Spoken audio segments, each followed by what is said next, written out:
In order to have success with your weight loss program, you guys know that you have to weigh and measure your food. But even if you're tracking your food and you're using your scale, there's a difference between the weight of the raw food and the weight of the cooked food, and it could be making a big difference in your calories if you're not choosing the right entry in MyFitnessPal. I wanted to show you an example of how this works. So I cooked this sweet potato and I actually weighed it prior to cooking. So I know that, and the raw weight was 200 grams of sweet potato. I put it into MyFitnessPal and it's 172 calories and 40 grams of carbs. Now after it's cooked, actually food tends to lose a little bit of weight.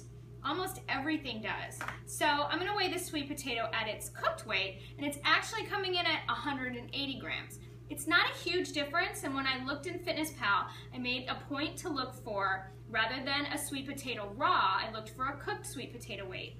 Put in 180 grams, and the difference was 10 calories and about 3 grams of carbohydrate. So it's not that much of a difference, although you can see how, depending on the size of your sweet potato and how many days a week you're eating that, it could add up to be quite a few calories over time.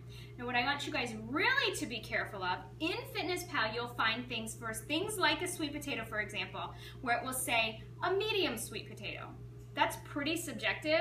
It's hard to know exactly what a medium sweet potato is. For example, we may look at this and say, okay, that's probably about half of a medium sweet potato, give or take.